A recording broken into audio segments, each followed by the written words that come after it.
Jaya Radha Madhava Jaya Kunja Bihari.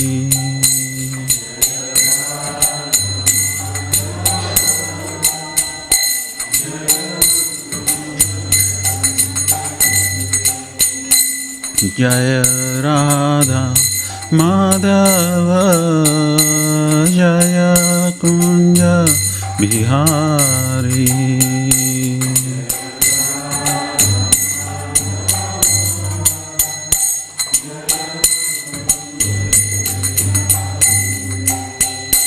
Jaya Gopi Janvalabha Jaya Girivara Dhari Jaya Girivara Dhari.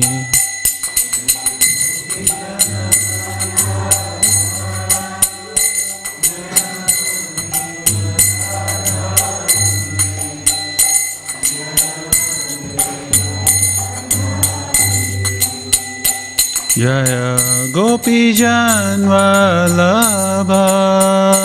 Jaya Girivara Dhari Jaya Girivara Dhari.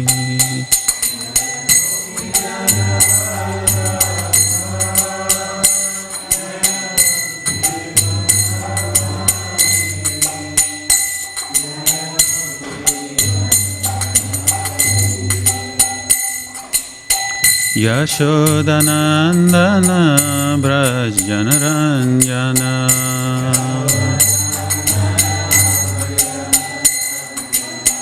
Yashodanandana Brajjanaranjana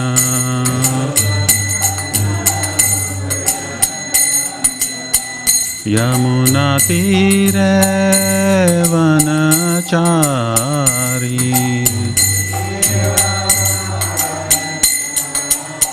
Yamuna Tire Vanachari.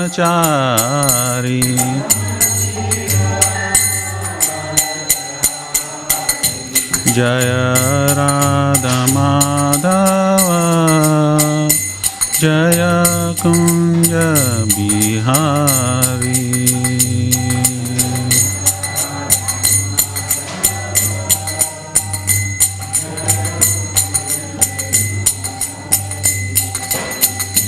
Jaya Radha Madhava Jaya Kunja Bihari.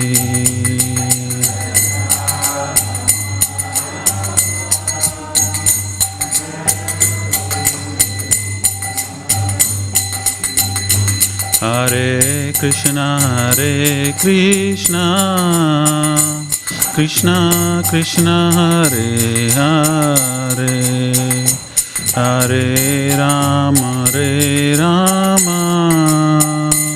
Rama Rama Hare Hare.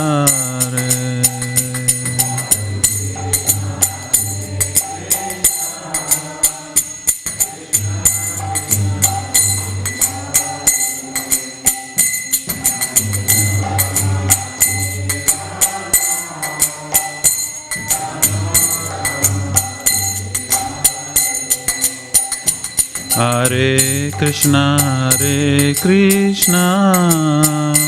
Krishna Krishna Hare Hare Hare Rama Rama Rama Hare Hare.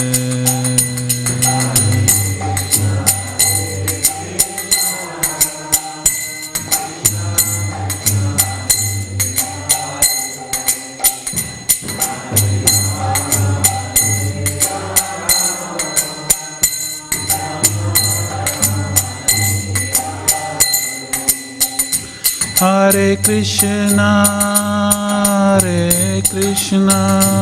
Krishna Krishna Hare Hare Hare Rama Rama Rama Hare Hare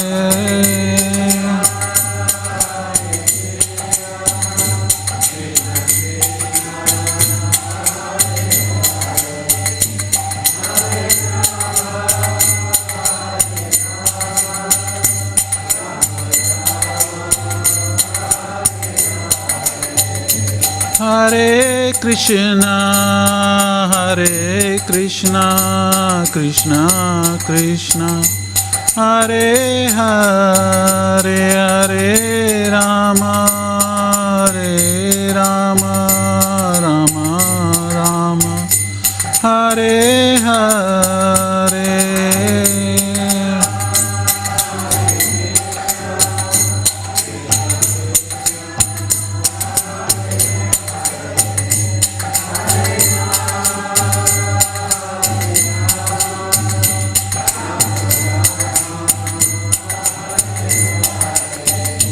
Jaya Gauranitai, Gauranitai, Gauranitai, Jaya Gauranitai.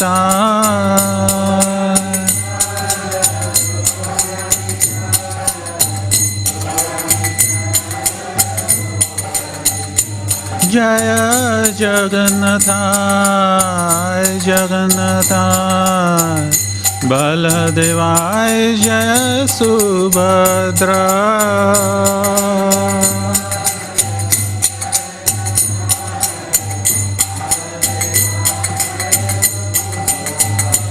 Jaya Radha Vallabha, Radha Vallabha Shri Radhe.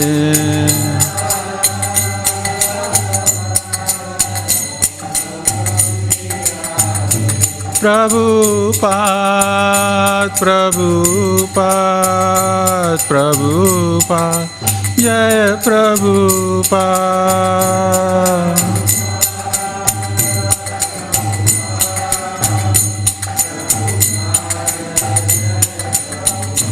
Jaya Jaya Prabhupada, Prabhupada, Prabhupada, Jaya Prabhupada.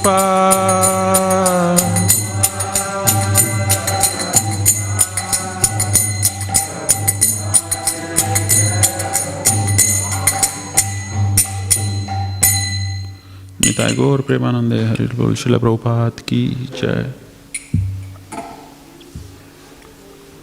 Om Namo Bhagavate Vasudevaya. Om Namo Bhagavate Vasudevaya. Om Namo Bhagavate Vasudevaya. Narayanam Namaskrityam Naram Chaiva Narottamam Devim Saraswatim Vyasam Tato Jayamudirahe Nasta Praishva Bhadreshu Nityam Bhagavata Sevaya Bhagavate Uttamasloke Bhaktir Bhavati Naishtiki.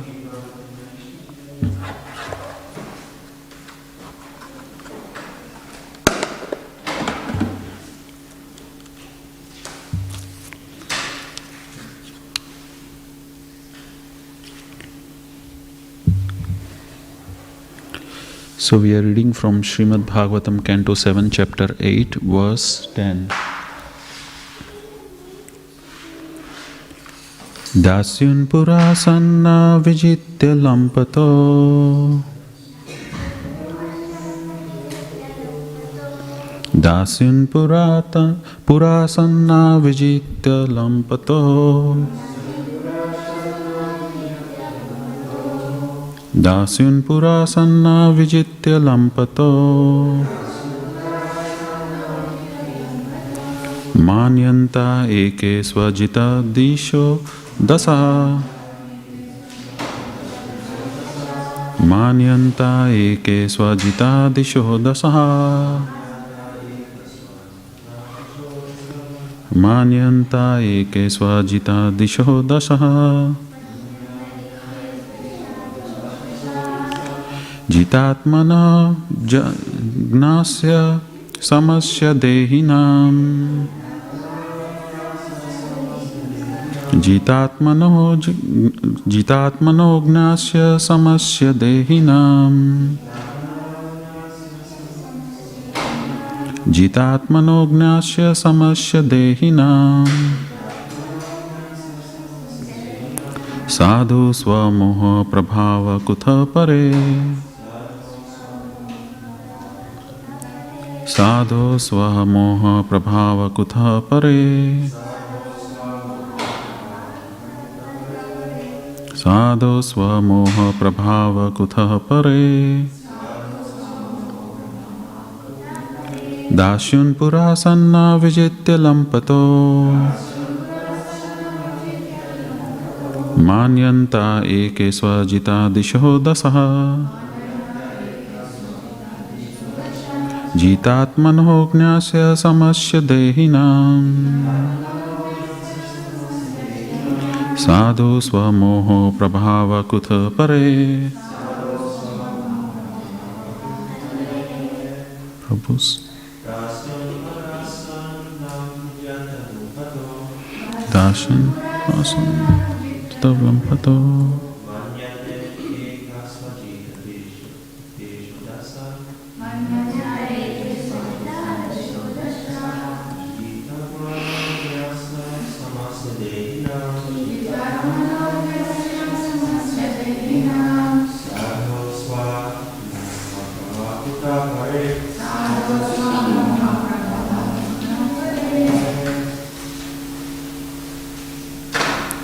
Chaitanya, you want to read? Dasan pura sanna vijitya lampato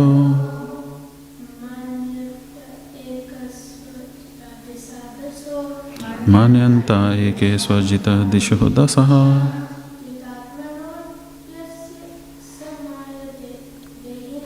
Jitatmano gnasya samasya dehina Sadho sa moha prabhava kutha pare Mataji's.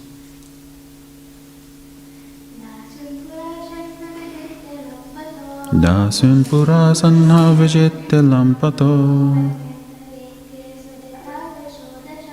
Manyante ke swajita dasaho Jitatmano gnasya samasya dehinam Sadho swamoha prabhava kutha pare Dasyun, plunderers, Pura, in the beginning, Sat, 6, Na, not, Vijitya, conquering, Lampata, stealing all one's possessions, Manyante, consider, Eke, some, Swajita, conquered, Disha Dasaha, the 10 directions, Jita Atmana, one who has conquered the senses, Gnasya, learned, Samasya, equipoised, Dehinam, to all living entities, Sadhoho, of such a saintly person, Swamoha Prabhava, created by one's own illusion. Kutaha, where? Pare, enemies or opposing elements. Translation and purport by His Divine Grace A.C. Bhaktivedanta Swami Srila Prabhupada ki Jai. Translation. In former times there were many fools like you who did not conquer the 6 enemies that steal away the wealth of the body. These fools were very proud, thinking, I have conquered all enemies in all the 10 directions. But if a person is victorious over the 6 enemies and is equipoised towards all living entities, for him there are no enemies. Enemies are merely imagined by one in ignorance. Please repeat. In former times, there were many fools like you. Who is speaking this? Prahlad Maharaj. And whom is he speaking to? Hiranyakashipu. So he is telling his own father. What is he? How old was Prahlad Maharaj? Yeah, around 5 or 7 years old. And he is speaking to his father Hiranyakashipu. What is he saying? that there were many fools like you. Imagine a 5-year-old boy telling his father, and even the father is not an ordinary person, is Hiranyakashipu. What was the qualification of Hiranyakashipu? Sorry? The king of the demons. What else? What else he had? That's right, he was so powerful that just by raising his eyebrow, when he used to look upwards, raising his eyebrow, the demigods used to be scared, they were shivering and they used to run away. That kind of a power he had. And he had performed austerities for how many years? Anyone remembers? About 36,000 years. He performed austerity at which the entire universe was trembling by the heat of his austerity. And then all the demigods go to Lord Brahma and request Lord Brahma, do something about this person. And what was the desire of Hiranyakashipu? To take the place of Lord Brahma. He wanted to be Brahma, he wanted to be eternal. Because according to Hiranyakashipu, he was thinking Lord Brahma is the creator. Of course, he is the creator, and we heard this in 3rd canto, but he is the secondary creator. So Hiranyakashipu was thinking, I want to be the owner of this universe. I want to become immortal. I want to become eternal by being Lord Brahma. So he was thinking in his mind, of course he's a demon. He does not understand the right principle, who is the supreme and who is not supreme. What is the second offense we chant while chanting the holy names of the Lord? To consider the demigods like Lord Shiva or Lord Brahma to be equal to or independent of Lord Vishnu. So this is the second offense, and one has to understand the position of Lord Shiva, Lord Brahma in comparison to Lord Vishnu, who is the original. Even though it seems that Brahma created the entire universe, but as in 3rd canto he himself tells, in the 1st canto also he mentions this. And so in 3rd canto he himself tells that I am just a secondary creator. Actually, even I have come from the body of Lord Vishnu. I was born on the lotus flower which stemmed from the navel of Mahavishnu, Garbhodaksha Vishnu. And when I was born, I did not know what the purpose of my life was. At that moment I heard the sound of tapa, and then I meditated on Lord Vishnu, and then I came to know. Lord revealed, Tene Brahma Hridaya Adi Kave. Brahma, Lord Vishnu appeared, Krishna appeared in front of Lord Brahma and revealed knowledge within his heart. So, Hiranyakashipu wanted to be Lord Brahma. He thought Lord Brahma is the supreme. So he wanted to be Lord Brahma. He performed these austerities, and then Lord Brahma came to him, appeared in front of him and gave him benedictions and asked him, what do you want? And he said, he tried to create all these insurance policies. We have got all these insurance policies. Why do we have insurance? So that anything happens at the time of crisis, we are saved, we have got some comfort. If our house burns down, then we know we will get money to build up our own house. So he is creating all these policies. He is saying, I shouldn't be killed on land or in air, not by any weapons, not by any human or animal, not in the daytime, not at night, not inside, not outside. So now we are coming to the point where in this chapter we will see he will be killed. And Lord fulfills all those desires. And so Hiranyakashipu had all these requirements he put in front of Brahma, that please grant me all these things for my austerities that I have performed. And Lord Brahma said, Tathastu. He gave him all those benedictions and left. So here we are saying this is the personality, Hiranyakashipu, who is so powerful that all the demigods are also shivering in front of him.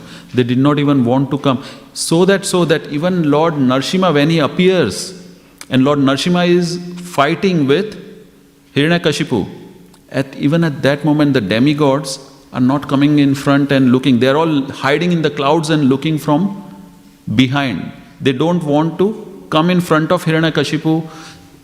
Just in case Lord Narasimha Dev is not able to kill Hiranyakashipu and he is saved, they are afraid that if Hiranyakashipu escapes from Lord Vishnu, then he will kill us. So they are so much afraid of Hiranyakashipu that they were not even coming in front to watch this battle which was going on between Hiranyakashipu and Nrsimhadev. So, and they did not have that much faith on the Lord, that Lord is going to kill him. So that was their position. So this is Hiranyakashipu, just to understand what kind of personality Hiranyakashipu is. That he was so powerful, more powerful than the demigods. So even personality like this, or when a personality like this is been told by his own son, 5-year-old son, you are a fool. Imagine the limit of anger he would have. No one can stand in front of him, and his own son is telling him this, whom he has tried to kill so many times before, and he was not able to, his soldiers were not able to kill him. So now he is saying, in the former times, and he has asked this question at the beginning of this chapter, where is your strength coming from? You seem to be, I'm so angry, but you are not afraid of me. So where is your strength coming from? And he's telling this, my strength is coming. In the last verse we heard, last couple of verses we heard, he's mentioning, my strength is coming from the same place where your strength is coming from. It is coming from the Supreme Lord. So he's telling them, and now he's saying, in former times there were many fools like you who did not conquer the 6 enemies. Hiranyakashipu is thinking that I have conquered all my enemies. There is no enemy. I don't have any enemies. But here Prahlad Maharaj is telling the opposite. That many fools like you who did not conquer the 6 enemies, that still away the wealth of the body. These fools were very proud, thinking, I have conquered all enemies in all the 10 directions. But if a person is victorious over the 6 enemies and is equipoised towards all living entities, for him there are no enemies. Enemies are merely imagined by one in ignorance. So here Hiranyakashipu was thinking that the Supreme Lord Vishnu is my enemy. And no one can, and I have conquered all my enemies. But Prahlad Maharaj is saying, no, you have not conquered your mind and senses. What does Hiranyakashipu mean? Hiranya means gold, and Kashipu means bad, soft bad. So Hiranyakashipu means he was attached to wealth and woman. Prabhupada makes the statement, he was attached to wealth and woman. So he wanted to enjoy his senses. He was a sense gratifier. So here Prahlad Maharaj is saying that one who has not conquered his 6 enemies, one who has not conquered his mind, is not victorious. We'll read this translation. Okay, translation by Srila Prabhupada.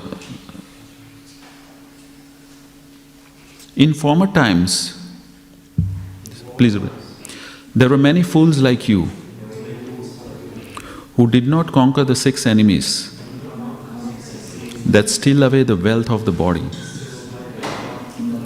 These fools were very proud, thinking, I have conquered all enemies in all the 10 directions. But if a person is victorious over the 6 enemies and is equipoised towards all living entities, there are no enemies. Enemies are merely imagined by one in ignorance. Purport. In this material world, everyone thinks that he has conquered his enemies, not understanding that his enemies are his uncontrolled mind and the 5 senses. Mana sasten indriyani prakriti sthani karsati. In this material world, everyone has become a servant of the senses.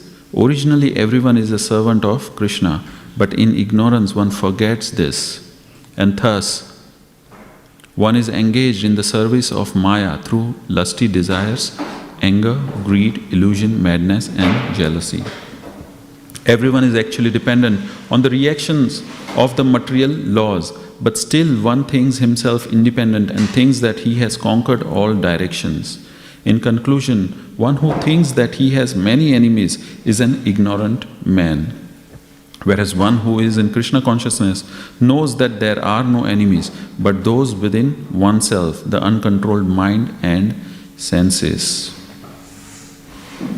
Om Agnanatimirandasya Jnananjana Salakaya Chakshurunmilitam Yena Tasmai Shri Gurave Namaha Shri Caitanya Manobhishtam Stapitam Yena Bhutale Swayam Rupa Padamayam Dadati Swaha Padantikam Vandeham Shri Guru Shri Yuta Padakamalam Shri Gurun Vaishnavamscha Shri Rupam Sagrajatam Sagana Ragunatam Vitam Tam Sajivam Sadvaitam Savadutam Parijana Sahitam Krishna Caitanya Devam Shri Radha Krishna Padan Sagana Lalita Shri Vishakhan Vitam Scha He Krishna Karuna Sindhu Dina Bandhu Jagatpate Gopesha Gopika Kanta Radha Kanta Namastute Tapta Kanchana Gaurangi Radhe Vrindavaneshwari Rishabhanu Sute Devi Pranamami Hari Priye Vanchakalpataro Vyasha Kripa Sindhu Vevacha Patitanam Pavanebhyo Vaishnavebhyo Namo Namah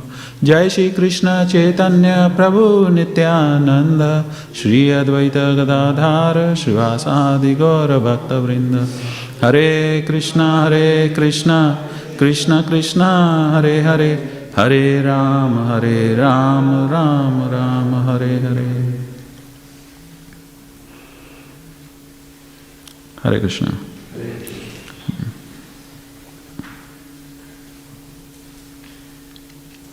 So translation, in former times there were many fools like you who did not conquer the 6 enemies. So what are the 6 enemies Prahlad Maharaj is speaking about here? 5 senses and the mind.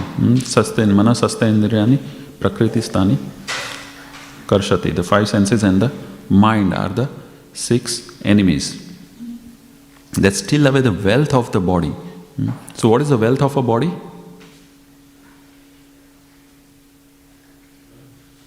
What is the wealth of a body? So here Prahlad Maharaj is saying, in former times there were many fools like you who did not conquer the 6 enemies that steal away the wealth of the body. What is the wealth of a body? What is the precious in the body? Health? Health is wealth. Yes, health is wealth. What else? Life strength or soul. So, Srila Prabhupada makes point many times. One who does not practice spiritual life is committing suicide. So, if one does not practice spiritual life, then it is as good as committing suicide. You are trapped into the cycle of birth and death again and again. So, that's the wealth of a body. To preserve the wealth is to preserve the soul.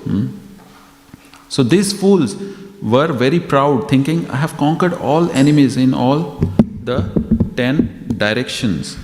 But if a person is victorious, so again, the materialist is very proud. When one becomes like Hiranyakashipu, he has got all power, all wealth, beauty, strength. So he becomes very proud and thinks, I have conquered everything. I am the most powerful. But not unlimited. Not unlimited, yeah. Krishna has got everything, all opulences in full.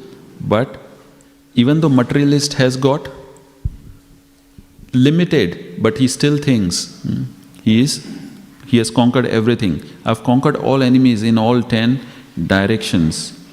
But if a person is victorious over the 6 enemies and is equipoised towards all living entities, so Prahlad Maharaj is saying, but for one who has conquered his 6 enemies, the senses and the mind is really victorious. Not that who has controlled all the other personalities or who is wealthy or powerful. So then, one who has conquered his 6 enemies, the senses and the mind, there are no enemies for him. Because he is equipoised towards all the living entities. Because he does not have anything for himself. So enemies are merely imagined one by one in ignorance. Only one who is in ignorance thinks that he has got enemies. So everyone in the material world is always under the clutches of 4 things. Ahar, Nidra, Bhaya, Maithunamscha. One who is attached to his senses, one who wants to enjoy something, someone like Hiranyakashipu wants to enjoy wealth and woman. So these are the 4 things he is controlled by. Either he is thinking about ahar. What is ahar? Food. where can I find food? Nidra, sleep. How can I make my sleep comfortable? And this is a big industry. People are selling mattresses worth thousands of dollars. Why? Just so that one needs to sleep. Even though he is so much into anxiety, he is not able to sleep. He has to take pills to sleep. So, but here they promise a good sleep. So nidra. Bhaya means fear. Fear. And maithunamscha, enjoying opposite sex. So out of these four, which is the most which is the most difficult to control? Sorry? Tongue. No, from ahar, nidra, bhaya, maithunamscha. From these four. Which is the most difficult? Or which overcomes a person more than anything else? One can live for some time without ahar. We know how many people fast every day. There are politicians, there are yogis who can fast for days. I know someone who fasted for 180 days just on water. So he can live without ahar. 180 days, no problem, 6 months. They can live just on water. There are people who even don't drink water. I read an article in between. There was a person in one of the hospital. He was a rishi, and now there is a hospital in Ahmedabad. He's doing a research on this person. First they were thinking he's just joking, but he said no. He just needs sunlight to survive. He does not even need water. And now this person they're doing research. They've kept him in a room with no food, and they're looking at all this blood pressure and all these things. How he is surviving without food. So ahar one can live without. Nidra one can live without for some time. One can live without maithunamscha. There are so many brahmacharis we know. Yeah, but bhaya, everyone is still fearful of something or the other. And this is what, even though Hiranyakashipu had everything, he was afraid. He's afraid of his own son. He was so much afraid of his son that he even asked the soldiers to kill him. In the previous chapters we heard. He tried to kill Prahlad Maharaj, and now he is going to kill with his own hands. So he was so much afraid of his own son, a 5-year-old son. So this is one of the things that one is always afraid. And especially a son who is a devotee, who is against his will. He's a devotee of the Lord, and he's calling him fool. So imagine the level of anger he is having. So how can we overcome this? In this chapter we hear like the obstacle in devotional service is because of the senses. One needs sense gratification. Nobody can avoid sense gratification. We see all the senses, they need to be engaged. And Srila Prabhupada said it is difficult to overcome. And in fact, Arjuna said to Krishna in Bhagavad Gita, it is more difficult, the senses are more difficult to control than controlling the wind. That includes the mind.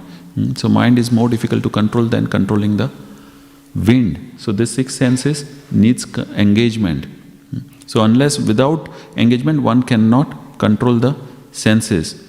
So senses needs to be engaged in Krishna consciousness. Unless senses are engaged in Krishna consciousness, it is not possible that one can control. So param drishtva nivartate. Krishna says one needs to give them higher taste. If you like suppose a child is eating dirt, how can you stop him from eating dirt? You give him some sweets. Then he will stop eating dirt. If you give him a higher taste, he will leave the lower taste. So similar, our mind and senses are similar. Unless you give higher taste, it is very difficult for them to give up the lower taste. There is a pastime of Chaitanya Mahaprabhu when he went on to the South India tour. All the devotees asked him to take someone with him So Chaitanya Mahaprabhu said, no, I don't want anyone. But then Nityananda Prabhu requested Kala Krishna Das to associate with Chaitanya Mahaprabhu when he's going on a South India tour. So Chaitanya Mahaprabhu is going along the South India tour, meeting different personalities, Prakashanand Saraswati and Ramanand Rai and other devotees. So at that point, Kala Krishna Das was attracted to some woman there. And Chaitanya Mahaprabhu had to go and fight with those people and bring him back. Hold him by the hair and bring him back. So senses are like this. Senses always keep on going and demanding things which are not suitable for us. But somehow or other, if we are engaged in the service of the Lord, then Krishna will bring us back. So senses have to be engaged. These days we see most of the people when they retire, what do? What is the plan of retirement? So you ask any of the materialistic person, what are you going to do? You have made millions of dollars. Now what are you going to do with your retirement is approaching, you are 65, 70. What are you going to do with your wealth? The answer will be, we are going to go on a cruise, or we are going to play golf. Srila Prabhupada once, the devotees mentioned that all the old people here like to play golf. And Srila Prabhupada said, yes, they are working very hard to put that one small ball in a hole. So even the old people have to work hard. One cannot give up. Srila Prabhupada was making the point that one cannot give up the activity. We cannot say, okay, now I am old, I'll give up everything and just sit. It's only Mahatma Prabhu, personalities like Mahatma Prabhu can do that. Engage life in hearing and chanting. But that requires practice. So it is not possible to give up our activities. So one needs to go through the life of practice. Only then in the old age his mind will be peaceful. He will be able to perform devotional activities. Otherwise it is not possible. There is a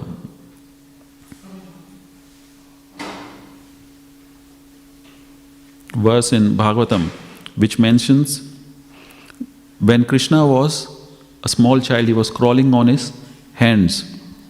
At that moment, Krishna used to catch the tails of the calves. And then because he used to pull the tails of the calves, Krishna and Balaram used to pull the tails, the calves used to run. And when they used to run, all the cowherd women, they used to stop their work and just watch Krishna.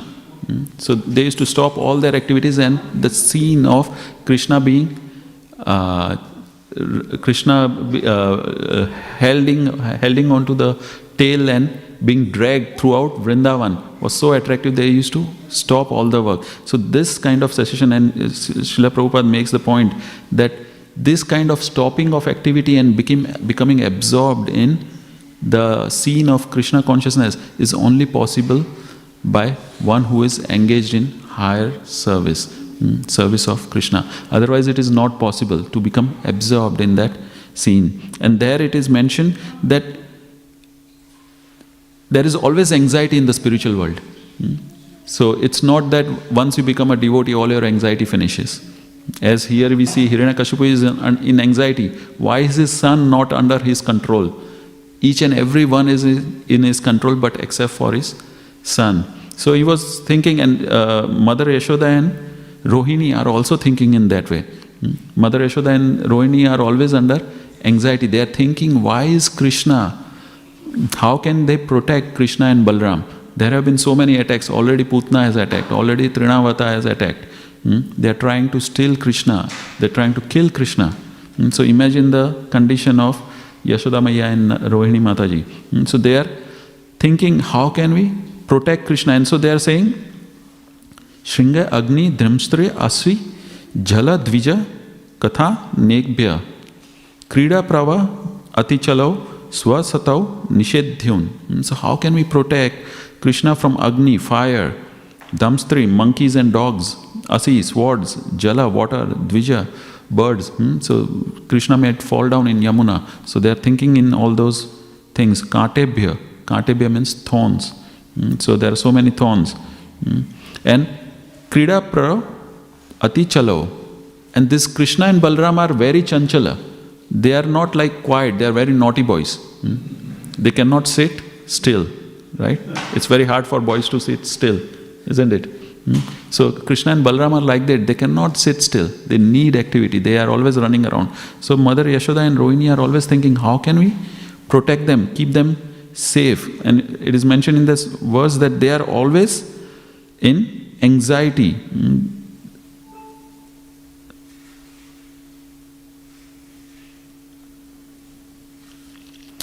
And because of that anxiety, they are not able to do their household duties. It's saying, Grihani kartum api yatra na taj jananyu. So they are not able to do their household duties. And shekata apatur alam manaso anvastham. So their minds are always disturbed. As we hear, there is a contradiction here between the verse we are reading today and the verse which is mentioned in this 10th canto. So the mind is disturbed of Hiranyakashipu. At the same time, mind is disturbed of Rohini and Yashoda. So both are going through the same anxieties. Not same, but similar anxieties. But one is binding, one is he is going to be killed. Whereas Mother Yashoda and Rohini are completely absorbed in Krishna's pastimes. So it's not that if one becomes a devotee, there will be no anxiety. But the distress, anxieties and disturbance are there in spiritual world as well. But that gives happiness. The end result of that anxiety is it gives pleasure. Whereas the end result of anxieties in this material world is that it gives misery. So mind is always disturbed. So how can one overcome this anxiety in the material world? So it is mentioned that one needs constant engagement of the senses. It is not possible if one says, okay, I will do this service 1 day a week or 2 days a week, or I will do devotional service part-time. He might get some relief, he might get some benefit, but it might not get him relief from anxiety. So one has to be constantly, it is mentioned, one has to be engaged 100% in devotional life. So one has to perform devotional service constantly, or constantly thinking about how I can serve the Lord. And there should not be any limitation. And that is why Srila Prabhupada created ISKCON. The whole purpose of ISKCON, because we are not, it is mentioned, Krita dhyayato Vishnu tretaye yajato makhaye dvapare paricharyarya kalav tad hari kirtanam. So, Kaler dosha nidharajan. So, in this, Hare Nam eva kelam kalav nasteva gatiranate. So, for this age, the process is Hari Kirtan, chanting the holy names of the Lord. Then why do we need temples? Why do we need deity worship? Which is not for this age. It is for previous yugas. It is Krita dhyayato. In Satyuga, the process was yagna. Tretaya yajato. Yagna was Satyuga was meditation. Treta Yuga was Yagna. Dwapar Yuga was Paricharya, deity worship. And Kalav Tad Hari Kirtanam. In Kali Yuga, the process is Hari Kirtanam, chanting the holy names of the Lord. Then why do we need deity worship? Why do we need temples? So Srila Prabhupada mentions this, that it is for engagement of the senses. And that is the whole reason in ISKCON, Srila Prabhupada made 108 temples and preached everyone to worship the deities, because so that all our senses can become engaged in the service of the Lord. But the process is Hari Kirtanam, and by that meditation one can chant continuously. So that is why we need 100% engagement. And what happens when one takes up deity worship? We see pujaris are always, especially in the morning, you see, they are running. They are always under anxiety to meet the timelines. Srila Prabhupada, two things are necessary in devotional or deity worship. What are those two things? Punctuality and cleanliness. We see in this temple, we see right 4:30, the conch blows and the doors open. Right 7 o'clock we see Darshanarti. So there is lot of emphasis on timing, punctuality, and Kurma Prabhu was one of the pioneers in setting up this punctuality schedule, that offerings have to be on time, the worship has to be in time, artis have to be on time, and we see it is still been maintained. So this is very rare in Kali Yuga. To be punctual is very rare. Many times we have classes and programs, and it is expected that everyone comes late. You send an invitation for a 4 o'clock program, and you know that everyone will come by 4:30. Why is that? Because everyone is so much used to being late. In Kali Yuga it is natural. So, but in this temple we see punctuality. So there is, to maintain that kind of a schedule which is punctual, there will be a lot of anxiety. And why? And that anxiety is for Krishna. So this is different anxiety to what Hiranyakashipu is going on. So anyone who takes anxiety for Krishna, what is the result? Krishna says, and this is going back in 13th chapter, when Brahma is Brahma is kidnapping all the cowherd boys and calves. So in that chapter, all the boys are sitting in the forest. What happens in the previous chapter? Anyone remembers? One of the demon is killed. Aghasura is killed. So once Aghasura is killed, the boys, generally what happens in Vrindavan, every day the cowherd boys and Krishna Balaram, they all go to forest. And every day Krishna kills 1 or 2 demons. It is kind of a everyday thing. 1 or 2 demons come and Krishna kills them. And then every evening, boys go back home and tell this story. And mothers ask, what happened today? What exciting things did you do? What was so nice? When the children go home, what do mothers ask? What did you do at school? So what happened at school? And so similarly, in Vraja, when Krishna and all the cowherd boys come home, all the mothers are anxious to hear about Krishna. What did Krishna do today? And after Aghasura killed, it is mentioned, Krishna and cowherd boys told their mother about that incident after 1 year. Does anyone know why? Why did they not tell the same day and after a year?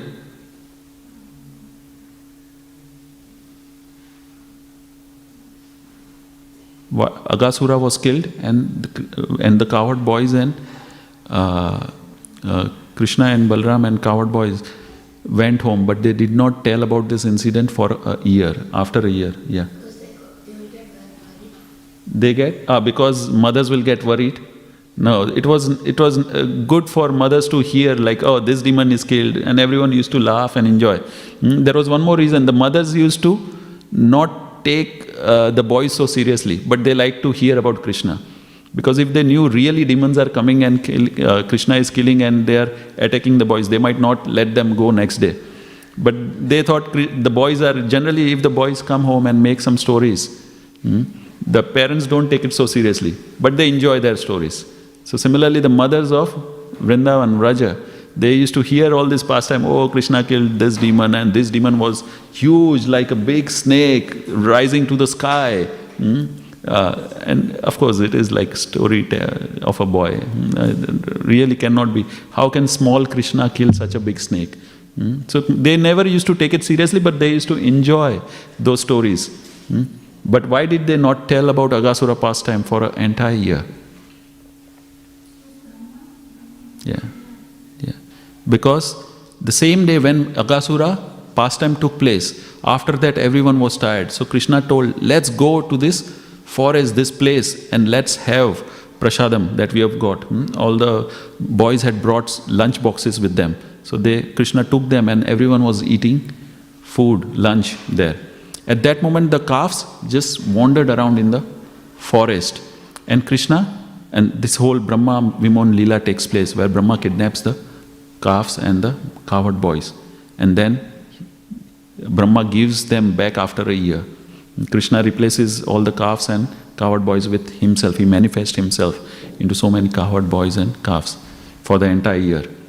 And then after a year, Brahma looks, oh, the Krishna and calves are, the cowherd boys and calves are already there. And he looks where he had kept. There is also double. There is also another set of cowherd boys and calves. So he becomes bewildered. And then he understands, no, this is my Lord Krishna. First he was thinking, how can such a small boy who is eating with all his hands, it is mentioned he is Yagna Pati or Yagna, some, that he gets off, he eats through the Yagnas, sacrifice. So in Shastras it is mentioned, Krishna eats through Yagnas, through sacrifices. So now he is looking at this small boy eating with his hand, with all the yogurt and rice with his right hand and fruits in left hand, and is eating with both hands. What kind of a cultured person would eat with both hands? Nobody eats with your left hand. And this cannot be the Supreme Person. If he's eating with his left hand, he's like an ordinary person. Let me test him. So Brahma tried to test Krishna. And the boys are also having this interaction with Krishna. They're eating something and then putting it into the mouth of Krishna. And then Brahma is thinking, how can someone eat remnants of other person? He cannot be Lord. We never give our remnants to the Lord. So he is thinking like that, this cannot be Lord, let me test him. So he takes away, kidnaps the boys and calves. But then it is mentioned, he understands at the end that he is the Supreme Lord. And he offers his obeisances and gives back the cowherd boys and calves back. At that moment they go back to the city that after a year, and then they narrate the pastime. Oh, today Agasura was killed by Krishna. So that is why it took a year. But the point is that we are trying to make here is, Krishna, when the calves goes into the forest, they all wander around in the forest to eat grass. At that moment, everyone becomes in anxiety, the cowherd boys. For the cowherd boys, we have to understand, the calves and cows are their wealth. If we have to count our wealth, how many wealth we have got, what we will do? We'll log into an app, check what is the number there. We are wealthy, or we are going broke, or this is how much I am dependent. I can survive with those numbers. But here in Vraja, in spiritual world, the wealth is their cows. So if they don't see their cows, they get into anxiety. Similarly, if we see the numbers shrinking, we get into anxiety on our apps. So all these cowherd boys, when they were eating their lunch, they saw that their calves were not there around. So they got into anxiety. And what does Krishna say? Tan drishtva bhay santrastan uche Krishno asya abhi bhayam. So Krishna is saying, Krishna asya abhi bhayam. So Krishna is abhi bhayam, is the person whom fear is also afraid of. Krishna is abhibhayam. Mitrani asyan ma viramate hanyasya vatsakam aham. Krishna is saying, don't worry, hanasya vatsakam aham. I will myself go and find the calves. So don't worry. So this is the mood of Krishna. Whenever his devotees are in anxiety, Krishna himself goes and tries to relieve the misery of his devotee. So Krishna is saying, my dear friends, do not stop eating. I shall bring your calves back to this spot by personally going after them myself. So this is the nature of the Lord. He does not like to see his devotees in anxiety. And Srila Prabhupada in that purport writes that for one who has taken shelter of the lotus feet of Krishna, the material world of fear become hardly dangerous at all. Bhavam buddhir vatsa padam padam param padam padam padam yat vipadam na tesham. So the ocean, material ocean becomes like the hoof of a calf where one can easily cross over. So this is the person who takes shelter of the lotus feet of Krishna. But for non-devotees, the Lord allows his material energy to deal with him. So for non-devotees, they are always under anxiety. And that is what we are seeing here, Hiranyakashipu is going through. But here in this verse, Haneshya Vatsakam Aham. But for one who is a friend, Krishna himself looks after him. Krishna promises in Bhagavad Gita, Kaunteya prati janihi name bhakta pranashyati. So one who is a devotee of the Lord, Krishna says, declare it boldly that my devotee never perish. So Krishna is called Govinda. What does Govinda mean? Who gave protection to the cows. And Go means senses as well. We say Goswami. Goswami means one who is a controller, can control the senses. So as Prahlad Maharaj is saying, become the controller of the senses. So if one wants to control the senses, what does he have to do? We have to worship Govinda. Because he is the protector of the senses. He gives pleasure to the senses. So by the process of chanting Hare Krishna, Krishna Krishna, Hare Hare, Hare Rama, Rama Rama, Hare Hare, one can control the senses and engage in the service of the Lord. Okay, I'll stop here. Are there any questions, comments? That's why he's called Rishikesh. Yes, that is why he is called Rishikesh. Rishikena Rishikesha Sevanam Bhaktir Uchyate. By engaging our service in the service of, engaging our senses in the service of master of senses, Rishikesha. We can purify our senses. That is bhakti. Yes. Thank you, Prabhu. Hare Krishna, Sri Caitanya. Thank you very much for a nice class. How to absorb the senses in the lotus feet of Krishna? Yeah, how to absorb the senses in the lotus feet of Krishna. And as we mentioned, Srila Prabhupada has created these temples for that purpose. We have got beautiful deities and there are ample services in the temple. I've been on the WhatsApp group, ISKCON Pujari and cooks, and there are always services available for people who want to do it. Yeah, so there are so many cooks required, there are so many things required to be done. Isn't it, Victor Prabhu? I've never seen Victor Prabhu sitting and peacefully. He's always in anxiety, in serving, doing some or the other service, running around. So, yeah, there are enough services. So, Srila Prabhupada created, and as I mentioned before, Srila Prabhupada created these temples for that purpose so that all our senses can be engaged.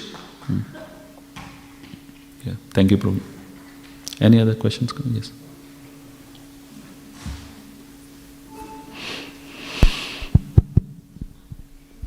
Hare Krishna, Prabhuji. Thank you for the nice class. Prabhuji, you mentioned how there's anxiety in devotional service and It's off. I think the battery is down. That's okay, you can say, I'll repeat the question later.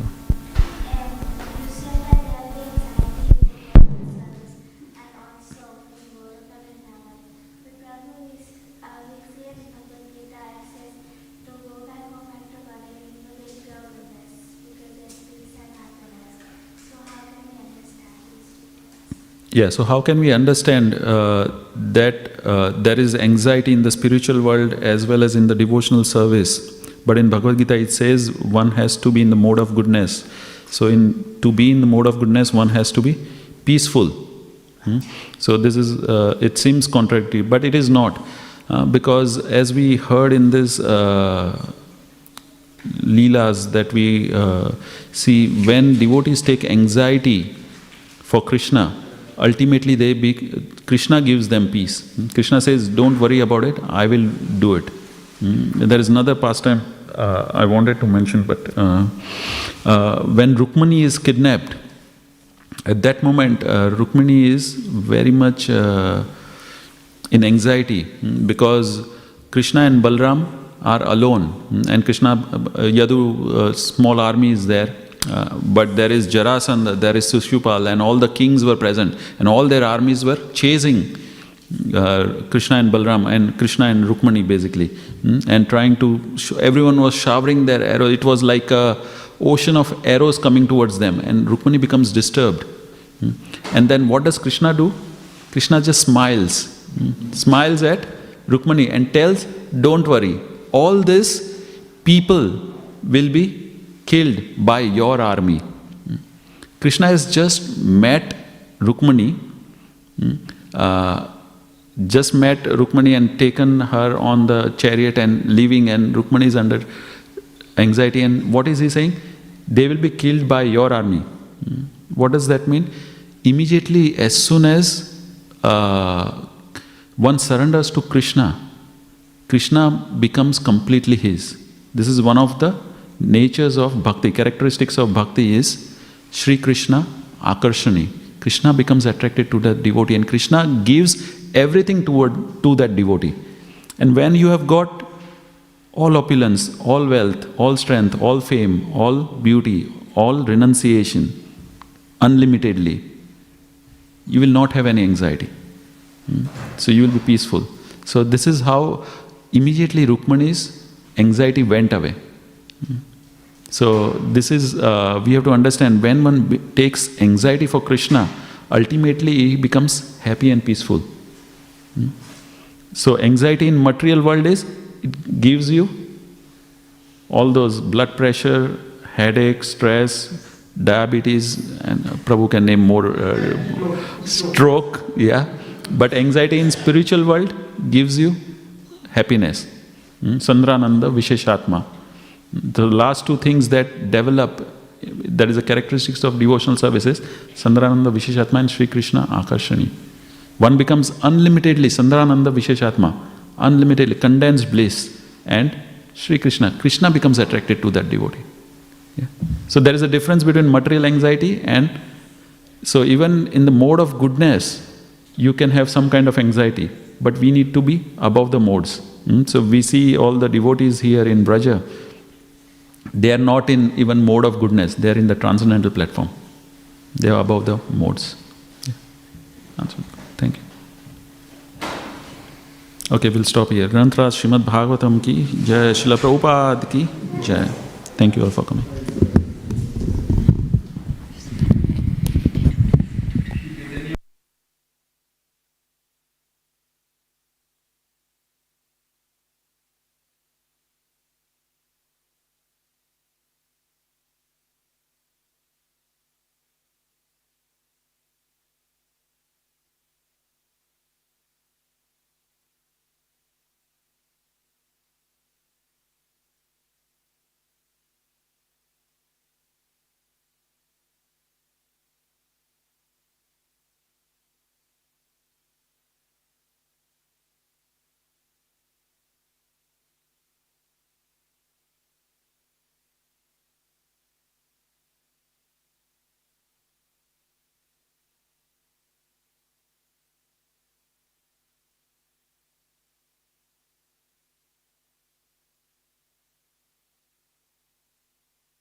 Guru Srijuta Padakamalam Sri Gurun Vaishnavanscha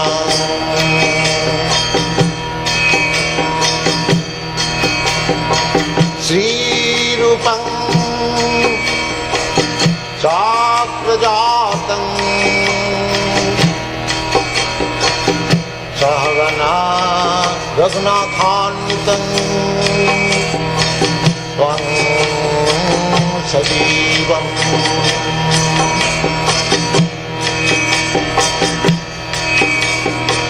Shadvaitam Savadhutam Parijana Sahitam Krishna Caitanya Devam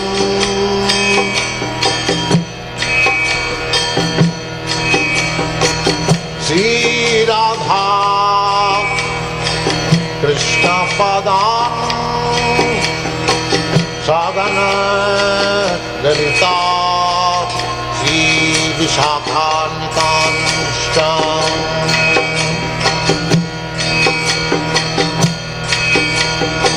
Sri Krishna Chaitanya